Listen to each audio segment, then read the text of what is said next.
Hi everyone, स्वागत है आपका हमारे चैनल पर। जैसा कि आप जानते हैं कि सीटेट का एग्ज़ाम डेट अनाउंस्ड हो चुका है, आपको भी पता चल ही गया होगा, है ना। 8 फरवरी को ऑफिशियल नोटिफिकेशन आउट हो गया है। आपका एग्ज़ाम में अब 1 महीना भी बाकी नहीं है। तो अब मुझे पता है कि आपकी तैयारी तो पक्की हो गई होगी, लेकिन ये टाइम है आपका ज़्यादा से ज़्यादा PYQ लगाने का। तो आज हम सीटेट 2020 का पेडागोगी का PYQ करने वाले हैं।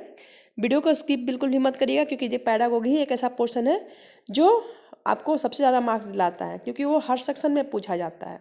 और 2020 का क्वेश्चन देखेंगे तो आपको अपने ऊपर कॉन्फिडेंस होगा कि आपकी तैयारी कितनी है। ठीक है, तो चलिए बिना देर किए हुए चलते हैं, अपने सेशन को स्टार्ट करते हैं। ये देखिए, जैसे ही आप पेपर देने जाएंगे तो सबसे पहले आपको जो क्वेश्चन पेपर मिलेगा उसका ऊपर का फॉर्मेट इस तरीके से दिखेगा। ठीक है, तो जब तक आपको OMR सीट वगैरह नहीं मिलता है तब तक आप इसको अच्छे से पूरे डायरेक्शन को जो भी लिखा हुआ है उसको पढ़ लें, अपना नाम वगैरह फिल कर लें। ठीक है, वेट मत करते रहें, टाइम ख़राब मत करिएगा। ठीक है, कितने नंबर का क्या है, कौन कौन सा क्वेश्चन आपको करना है, कौन सा सेक्शन में कितना करना है, सब आप ये पढ़ के रख लीजिएगा। ठीक है, इसलिए मैंने इसको स्पेशली डाल दिया है ऊपर वाले कवर को। तो चलिए अब हम देखते हैं, आज हम 30 क्वेश्चन करेंगे पेडागोगी का। देखिए देखिए जब आपकी तैयारी अच्छी होती है ना तो आपके मार्क्स कहीं नहीं जाते हैं। अगर आपका कॉन्सेप्ट क्लियर है ना तो आपके एक मार्क्स भी नहीं कटेंगे। ये पेडागोगी का देखिए 30 क्वेश्चन का सेक्शन है ये। इसमें देखिए मैंने यहाँ पे मार्क्स लगा रखे हैं। जब मैं एग्जाम 2020 में दी थी तो मैंने देखिए पेडागोगी में 27 मार्क्स आए थे।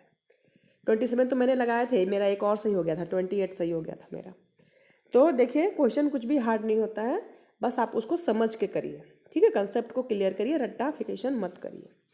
तो चलिए देखिए, आपके सामने दोनों साइड क्वेश्चन है। एक साइड आपका हिंदी है, एक साइड आपका इंग्लिश में है।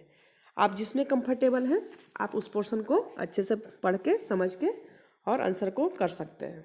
ठीक है, मैं हिंदी का क्वेश्चन पढ़ती हूँ, आप साथ साथ में अगर आपको हिंदी में दिक्कत है तो आप इंग्लिश का क्वेश्चन भी सामने से देख सकते हैं। जैसे कि पहला क्वेश्चन है आपका, मानव विकास के संदर्भ में आनुवंशिकता तथा पर्यावरण की भूमिका के बारे में निम्नलिखित कथनों में से कौन सा सही है। ठीक है, तो आप वीडियो रोक के अपना ऑप्शन खुद लगाइएगा। मेरे तो वीडियो ज़्यादा लंबी हो जाती है इसलिए मैं आंसर बताते जाती हूँ आपको। इसका आंसर बिल्कुल सही लगा हुआ है, ऑप्शन 3 है। ठीक है, चलते हैं क्वेश्चन नंबर 2 पे। देखिए, एक प्रगतिशील कक्षा में क्या होता है, विद्यार्थी के द्वारा निष्क्रिय रूप से ज्ञान प्राप्त किया जाता है, विद्यार्थियों के द्वारा ज्ञान को उसी रूप में दोहराया जाता है, शिक्षक के निर्देशों के अनुसार विद्यार्थियों के द्वारा ज्ञान का अनुसरण किया जाता है। जहाँ भी देखिए ये सब ट्रिक है, आप जैसे ही ट्रिक पकड़ लेंगे ना आपका एक भी क्वेश्चन गलत नहीं हुआ। शिक्षक का निर्देश कभी भी नहीं, आज का जो एजुकेशन हो गया है वो चाइल्ड ओरिएंट हो गया है, तो शिक्षक का निर्देश कैसे चलेगा, इसमें दोहराया जाता है। रोट लर्निंग को तो कब का ख़त्म कर दिया गया है। तो देखिए इसका आंसर होगा 4th। ठीक है, आप इस तरह से एलिमिनेशन करके भी अपना आंसर निकाल सकते हैं। हम क्या करते हैं, विद्यार्थियों के द्वारा ज्ञान की संरचना की जाती है। हम बच्चों को क्या बनाते हैं, क्रिएटिव बनाने के लिए उनको सिखाते हैं। क्वेश्चन नंबर 3 देखिए, 3 क्या है आपके सामने, देखिए क्वेश्चन आ गया है, सतत एवं समग्र मूल्यांकन में क्या शामिल है। मूल्यांकन से क्वेश्चन जरूर रहेगा, आप इसको अच्छे से क्लियर करिए। इसका भी बिल्कुल सही ऑप्शन लगा हुआ है 3। ठीक है, देखिए जो ब्लू है ना, ब्लू मार्क किया हुआ है वो मैं एग्जाम में मार्क करके आई थी, और घर में जब आने के बाद आंसर शीट मिलाई थी तो रेड से मार्क की थी, है ना। आप देख लीजिएगा, 1-2 क्वेश्चन ही गलत है, बाकी मेरे सारे क्वेश्चन सही हुए थे। तो वो आपके भी होंगे, है ना। अगर आपकी तैयारी अच्छी है आपके भी 100% क्वेश्चन सही होंगे। चलिए क्वेश्चन नंबर 4 देखते हैं। वह प्रक्रिया जिसके द्वारा बच्चे आदतों, कौशलों, मूल्यों तथा अभिप्रेरणा को विकसित करते हैं और उन्हें समाज का जिम्मेदार एवं क्रियाशील सदस्य बनाते हैं, उन्हें क्या कहा जाता है। तो क्या कहा जाता है, जब जिम्मेदार बनेंगे तो क्या होगा, बिल्कुल सही, समाजीकरण। क्लियर। क्वेश्चन नंबर 5 पर चलिए। ये देखिए, एक समावेशी कक्षा में शिक्षक को क्या करना चाहिए, क्या करना चाहिए, बिल्कुल सही ऑप्शन लगा हुआ है। यह विश्वास करना चाहिए कि प्रत्येक बच्चे में अपनी योग्यता एवं शक्ति के अनुसार सीखने की क्षमता है। ठीक है, क्वेश्चन नंबर 6 देख लेते हैं। क्वेश्चन नंबर 6 देखिए, एक विद्यार्थी कक्षा में निम्नलिखित लक्षण प्रदर्शित करता है। पढ़ने के प्रति चिंता है उसको, शब्द या अक्षरों को पहचानने में उसको कठिनाई हो रही है, निम्न स्तरीय शब्दावली कौशल उसको, मतलब उसको वर्ड का भी अच्छे से वो नहीं बोल पा रहा है, निम्न स्तर का है। पहले पढ़े हुए पाठ को समझने तथा याद करने में उसको कुछ कुछ बच्चे आप हर क्लास में देखेंगे एक बच्चा आपको एकदम ब्रिलियंट मिलेगा, एक बच्चा आपको होगा बहुत कमज़ोर, और उसी को आपको सही करना होता है। तेज बच्चा तो पढ़ ही लेता है ना। तो देखिए इसका मतलब क्या है, अधिगम अशक्तता वाले विद्यार्थी हैं, वो किसके सूचक हैं, उनको दिक्कत हो रही है, वो अधिगम अशक्तता वाले विद्यार्थी के निशानी है। क्वेश्चन नंबर 7 देखिए, आपकी कक्षा में एक विद्यार्थी को विभिन्न स्रोतों से बार बार यह बताया गया है कि उनके सामाजिक वर्ग के लोग शैक्षिक क्षेत्र में निम्न स्तरीय प्रदर्शन करते हैं। इस रूढ़िवादिता एवं परिणामिक रूढ़िवादी आशंका के प्रभाव को कम करने के लिए एक शिक्षक को क्या पहल करना चाहिए? तो इसका आंसर क्या है? थर्ड। इसका आंसर बिल्कुल सही है, थर्ड है। विभिन्न सामाजिक वर्गों को रोल मॉडल से संबंधित कहानियों एवं उदाहरणों को प्रस्तुत करना चाहिए। ठीक है, क्वेश्चन नंबर 8 देख लेते हैं। हाँ देखिए, क्वेश्चन नंबर 8 क्या हमारे सामने आ चुका है, ये देखिए, एक शिक्षिका अपनी कक्षा को सृजनात्मक विद्यार्थी को किस प्रकार से प्रोत्साहित कर सकती है? कैसे कर सकती है? बिल्कुल आंसर सेकंड सही लगा हुआ है, अनेक प्रतिपक्षों को प्रोत्साहित करके तथा मूल विचारों को महत्व देकर। ठीक है, क्वेश्चन नंबर 9 देखते हैं, निम्नलिखित में से कौन सा कारक कक्षा में सार्थक अधिगम का पक्ष लेता है? ठीक है, आंसर बिल्कुल सही, थर्ड। विषय वस्तु तथा बच्चों के संपूर्ण कुशल क्षेम एवं अधिगम के प्रति सच्चा सरोकार रखना। इस तरह के लैंग्वेज डालते हैं ना कि बच्चों को समझने में जरूर 1 मिनट का टाइम लग जाता है, लेकिन आप घबराइए नहीं। अगर आपका कंसेप्ट क्लियर है तो 100% आपका इसमें मार्किंग आएगी, 120 से ऊपर ही आएगी। नंबर 10 देखिए, आपके सामने क्वेश्चन आ गया है, निम्नलिखित में से कौन सा प्रभावशाली समस्या समाधान रणनीति का एक उदाहरण है? तो कौन सा है? साधन साध्य विश्लेषण, समस्या को अनेक उपलक्ष्यों में विभाजित करना, छोटे छोटे भागों में उसको तोड़ दो। ठीक है, ताकि फिर उसको बच्चा धीरे धीरे करके जोड़ सके। क्वेश्चन नंबर 11 देखिए, एक शिक्षक एक समावेशी कक्षा में विशेष योग्यता वाले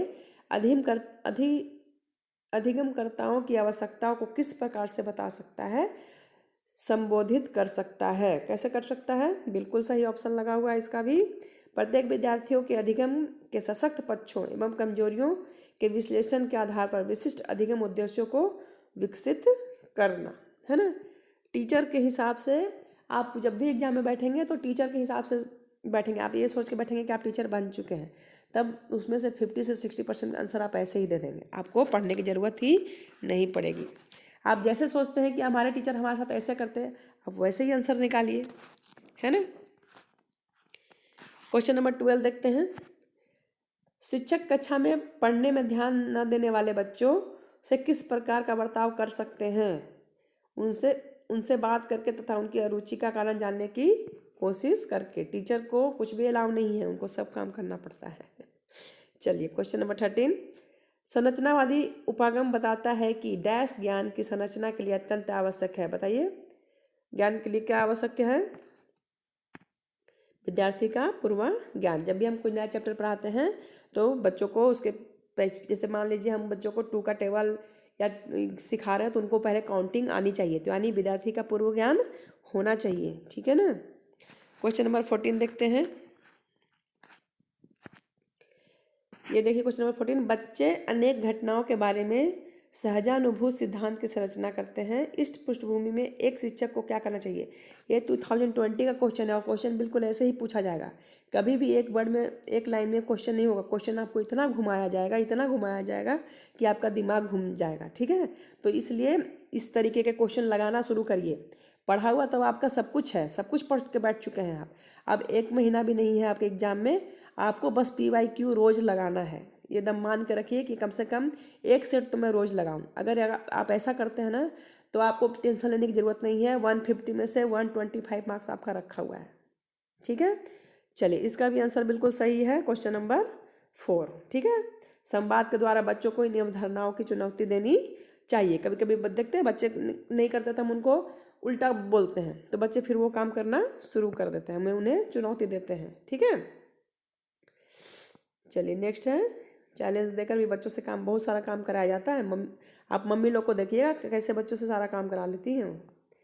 क्वेश्चन नंबर 15 देखिए, निम्नलिखित में से कौन सी शिक्षण अधिगम के लिए प्रभावशाली शिक्षण प्रणाली नहीं है?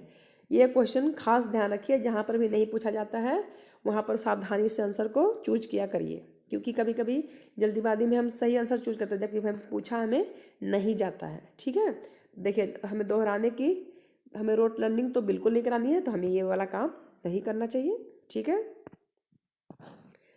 नेक्स्ट है, आप जहाँ भी दोहराने का आएगा वो ऑप्शन बिल्कुल गलत ही होगा। नेक्स्ट क्वेश्चन नंबर 16, निम्नलिखित में से कौन सा कारक अधिगम को प्रभावित करते हैं? पहला, विद्यार्थियों की अभिरुचि, विद्यार्थियों का संवेदिक स्वास्थ्य, शिक्षा रणनीतियाँ, विद्यार्थी एवं सामाजिक एवं सांस्कृतिक संदर्भ। देखिए, तो पहला तो एकदम करेगा, क्योंकि अगर बच्चा सीखना नहीं चाहेगा तो उसको कोई सिखा नहीं सकता है। ठीक है, दूसरा, अगर बच्चा हेल्दी रोज बीमार ही पड़ जाएगा, स्कूल ही नहीं आएगा, तो वो सीखेगा कैसे? ठीक है, शिक्षा शास्त्रीय रणनीति, अगर मान लो टीचर अच्छा नहीं है, अगर वो ढंग से नहीं पढ़ा रहा है, बच्चे को एक दूसरे से कोलरेट नहीं कर पा रहे हैं कि आज टीचर ने क्या पढ़ा दिया, रणनीति सही नहीं है, तो भी बच्चे को प्रभाव पड़ेगा। विद्यार्थी का सामाजिक और सांस्कृतिक संदर्भ, ठीक है, ये कम महत्व है, लेकिन अगर इसको ऐड किया गया है तो हम भी इसको ऐड कर देते हैं। अगर मान लीजिए कोई जमींदार का बच्चा है, उसको हम आगे बिठा रहे हैं, कोई ये मजदूर का बच्चा है उसको पीछे, अगर दोनों में हम भेदभाव कर रहे हैं, विद्यार्थियों का सामाजिक और सांस्कृतिक संदर्भ अगर उससे प्रभावित हो रहा है तो वो भी उस पर प्रभाव डाल सकता है। तो इसमें ऑप्शन आपका होगा बिल्कुल सही, थर्ड लगा हुआ। ठीक है, चलिए क्वेश्चन नंबर 17 देखते हैं। मेरा क्वेश्चन नंबर 17 ही गलत हुआ था, बाकी मेरा शायद सब सही था। 17 का आंसर है 4। हाँ नहीं, देखिए ये भी क्वेश्चन मेरा सही था, जो रेड लगा हुआ वो बाद में लगाया गया था, वो गलत है। कोई नहीं, हम फिर से देखते हैं। निम्नलिखित में से क्या ज्ञान के सार्थक संरचना की प्रक्रिया का एक महत्वपूर्ण पहलू है? कौन सा है? तो इसका आंसर होगा 4th, आंसर 4th ही सही है, 3rd गलत है। सामाजिक पारस्परिक क्रियाएं। ठीक है, क्वेश्चन नंबर 18 देखिए। देखिए 18 में मैंने 1 लगाया था, और जब मैं घर में आके मैच की थी तो उसका आंसर 4 दिखा रहा था। अभी देखते हैं कौन सा आंसर सही है। 5 साल तो हो गए एग्जाम दिए हुए। जब विद्यार्थी पुरस्कार पाने की इच्छा से बार बार किसी गतिविधि को करने का निर्णय लेते हैं, ठीक है, बच्चे बार बार कोई कहना है कि ये करेंगे तो प्राइज मिलेगा, ठीक है, ऐसा सोच रहे हैं, जो कि प्रत्यक्ष रूप से उस गतिविधि से संबंधित नहीं है, जैसा कि एक स्टार या बैच प्राप्त करना, ऐसी स्थिति में क्या संभावना उत्पन्न होती है? क्या संभावना उत्पन्न होती है? इसका ऑप्शन 4 से था, मैंने 1 लगा दिया था। अधिगम के प्रति भौतिकवादी अभिवृत्ति का विकास। बच्चे बस चाहते हैं कि हमें बस गिफ्ट मिलते रहे, बैच मिलते रहे, स्टार मिलते रहे, जबकि उनसे वो उनके स्टडी से वो चीज़ रिलेटेड है नहीं। ठीक है ना, तो मैंने आनंद लगा दिया था, लेकिन वो भौतिकवादी के अंतर्गत आ रहा था। ठीक है, मेरी आवाज़ तो अब ऐसी हो गई कि मैं खुद ही नहीं पहचान पा रही हूँ, लेकिन चलिए, आपका एग्ज़ाम में 1 महीना है, तो मैं आवाज़ की ठीक होने का वेट तो नहीं कर सकती। चलिए, जब होना होगा ठीक तब हो जाएगी, अभी थोड़ा आवाज़ बैठा हुआ है मेरा। चलिए क्वेश्चन नंबर 19 देखते हैं। देखिए क्वेश्चन नंबर 19 क्या है? संज्ञान एवं संवेग। एक क्वेश्चन आपका ये जरूर आएगा, इससे जरूर क्वेश्चन टच होता है। संज्ञान एवं संवेग के बीच किस प्रकार का संबंध होता है? कैसा संबंध होता है संज्ञान और संवेग के बीच? एक दिशीय संवेग संज्ञान को प्रभावित करते हैं, द्विदिशीय दोनों को बीच गतिशील पारस्परिक क्रिया होती है। इसका आंसर ऑप्शन 3rd सही है। ठीक है, चलिए क्वेश्चन नंबर देखते हैं हम 20। निम्नलिखित में से कौन सी मध्य वाली अवस्था की विशेषता है? कौन सा है? मध्य वाली अवस्था में बच्चे क्या करना शुरू कर देते हैं? तार्किक एवं मूर्त रूप से सोचना प्रारंभ कर देते हैं। ठीक है, जीन प्याजे का अच्छे से कर लीजिएगा, उनका मध्य और उत्तरा करके बहुत सारे क्वेश्चन बनाए जाते हैं इससे। ठीक है, क्वेश्चन नंबर 21 पे चलते हैं, देख लीजिए। परिवार एवं पास पड़ोस बच्चे के समाजीकरण की कौन सी एजेंसी है? प्रथम एजेंसी है। सेकंड एजेंसी कौन सी है बताइए आप कमेंट में, अगर आप पढ़े होंगे तो जरूर कमेंट करेंगे सेकंड एजेंसी कौन सी है। चलिए क्वेश्चन नंबर 22 देखते हैं हम। बाल्यावस्था की अवधारणा से क्या अभिप्राय है? तो इसका ऑप्शन बिल्कुल सही 1 लगा हुआ है। समकालीन सामाजिक संरचनावादी मनोवैज्ञानिक के अनुसार यह एक सामाजिक संरचना है। ठीक है, क्वेश्चन नंबर 23, ये ओरिजिनल पेपर है, मेरे पास पड़े थे तो मैंने आपके लिए ये PYQ डाले हैं। मैंने इतना कर रही हूँ, आप प्लीज़ एक लाइक तो जरूर करके जाएं। ऐसे ही आते हैं, पढ़ते हैं और चले जाते हैं, थोड़ा मेरे बारे में भी तो सोचे कभी। चलिए कोई बात नहीं। चलिए क्वेश्चन नंबर 23 देखते हैं। समाज के विभिन्न लिंगों के लिए उपयुक्त मानी जाने वाली प्रारूपिक विशेषताओं के बारे में जन सामान्य की अवधारणाओं को क्या कहते हैं? क्या कहते हैं? तो जेंडर रूढ़िवादिताएं, ठीक है, जेंडर स्टीरियोटाइप्स। आप इंग्लिश के भी क्वेश्चन देखते जाएं। आपके क्वेश्चन में साफ साफ लिखा हुआ होता है कि अगर हिंदी के क्वेश्चन में कुछ गड़बड़ी है तो इंग्लिश के क्वेश्चन को सही माना जाएगा, ठीक है। तो जगह अगर आपको कुछ कन्फ्यूजन लगता है तो आप सामने इंग्लिश के क्वेश्चन को भी देख सकते हैं। हाल में ही पाठ्यचर्या में ऐसी कहानियों को शामिल करने के लिए विवेकशील प्रयास किया गया है जिसमें पिता घर के कार्यों में लगा रहता है और माता साहसिक गतिविधियों को करती है। यह कदम किस लिए महत्वपूर्ण है? देखिए, पहले से अब का समय को चेंज किया गया है, ठीक है। पहले बच्चे देखते थे घर में कि पापा बाहर जाके काम करते हैं, मम्मी सिर्फ घर का काम करती है, तो इससे उनके मन में एक धारणा बैठ गई थी। अब इस धारणा को हमें दूर करना है, ठीक है। तो क्या करता है, इस तरीके का अगर हम स्टोरी को डालते हैं, बच्चों के दिमाग में पढ़ाते हैं कि नहीं मम्मी भी काम कर सकती है, पापा घर के काम कर सकते हैं, तो इससे क्या फ़ायदा होता है? जेंडर जो रूढ़िवादिता है, ठीक है ना, जेंडर स्टीरियोटाइप, उसको वो ख़त्म कर सकता है। और हमें बच्चों के दिमाग से ये चीज़ें बिल्कुल हटानी है ना। हर आदमी हर काम को कर सकता है, कोई भी आदमी और औरत नहीं होता है। चलिए क्वेश्चन नंबर 25 देखते हैं। एक सेकेंड। हाँ, वाइगोट्स्की और जीन पियाजे और स्किनर तो इनका फेवरेट है। अगर ये आपका क्लियर है ना तो आपका 10 नंबर तो ऐसे ही पक्के हैं। वाइगोट्स्की के अनुसार जब एक वयस्क बच्चे के निष्पादन के वर्तमान स्तर को सहयोग द्वारा विस्तारित करता है तो इसे क्या कहते हैं? तो इसे कहते हैं पाड़ या ढांचा, ठीक है। अगर आपको हिंदी मीनिंग समझने में यहाँ दिक्कत होता है तो आप यहाँ इंग्लिश का ऑप्शन देख सकते हैं। स्कॉप फोल्डिंग तो आप बहुत बार पढ़े होंगे, क्लियर होगा आपके दिमाग में। तो अगर हिंदी का ऑप्शन अगर कंफ्यूज करें तो इंग्लिश का ऑप्शन देख लिया करिए, एग्जाम में बहुत हेल्प हो जाएगी आपकी। क्वेश्चन नंबर 26 देखिए। नूर विद्यालय में अपना लंच बॉक्स लाना भूल गई, ठीक है। हाँ, तो उसके बाद क्या हुआ? यह कहते हुए तान्या उसका लंच साझा करने के लिए कहा, ठीक है। अब शेयरिंग की बात आ गई। तुम्हें आज अपना लंच मेरे साथ साझा करना चाहिए क्योंकि कल मैं तुम्हारे साथ अपना लंच साझा किया था। लॉरेंस कोलबर्ग के नैतिक विकास के सिद्धांत के अनुसार नूर का कथन डैश अभिविन्यास प्रारूप को डैश अवस्था पर दर्शाता है। तो इसका ऑप्शन बिल्कुल सही लगा हुआ है। आदान प्रदान के सिद्धांत अभिविन्यास है और परंपरागत अवस्था को दर्शाता है, ठीक है। ऑप्शन है आपका थर्ड, ठीक है। Okay, clear. चलिए क्वेश्चन नंबर 27।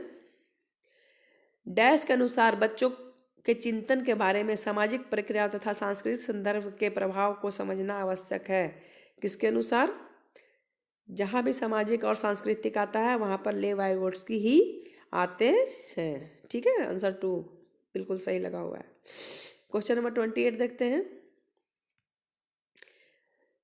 पियाजे के संज्ञानात्मक विकास के सिद्धांत के निहितार्थ निकलते हुए एक ग्रेड 6 और 8 के शिक्षक को अपनी कक्षा में क्या करना चाहिए? ये जो मैं PYQ करवा रही हूँ वो पेपर 2 है, ठीक है। मैं शुरू में बताना भूल गई थी, पेपर 2, इसलिए ग्रेड 6 to 8 का क्वेश्चन आपसे किया जा रहा है। तो इसका आंसर बिल्कुल 1 बिल्कुल सही है। ऐसी समस्याएं प्रस्तुत करना चाहिए जिसमें तर्क आधारित समाधान की आवश्यकता होती है, क्योंकि बच्चे इस उम्र में पहुंच जाते हैं कि वो तर्क के द्वारा चीज़ों को सोच सकते हैं, समझ सकते हैं, अमूर्त चिंतन भी करना शुरू कर देते हैं। Question number 29। हार्वर्ड गार्डनर के बहुबुद्धि सिद्धांत के अनुसार तार्किक गणितीय बुद्धि वाले एक व्यक्ति की क्या विशेषताएं हो सकती है? तो आंसर बिल्कुल सही लगा हुआ है थर्ड, पैटर्न को खोजने एवं तर्क की लंबी श्रृंखला को हल करने की क्षमता और संवेदनशीलता, ठीक है। ये आपका लास्ट क्वेश्चन नंबर 30 आपके सामने आ गया है। क्या है? जीन पियाजे के संज्ञानात्मक विकास के सिद्धांत के अनुसार परिकल्पित निगमनात्मक तर्क किस अवधि में विकसित होता है? कौन सा तर्क? निगमनात्मक, है ना। अगर आपको यहाँ पे समझने में दिक्कत होती है तो आप ये वाला ऑप्शन को पढ़ के समझ सकते हैं, ठीक है। तो अमूर्त संक्रियात्मक अवस्था तर्क तभी करते हैं जब वो अमूर्त चीज़ों को भी सोचने लगते हैं, सोचने लगते हैं। मान लो x, है ना, ये मान लो x कब आता है? जब वो सोचेंगे कि हाँ यहाँ पर कोई संख्या थी, तो ये कब आता है? आपका अमूर्त संक्रियात्मक अवस्था के आ जाता है, ठीक है।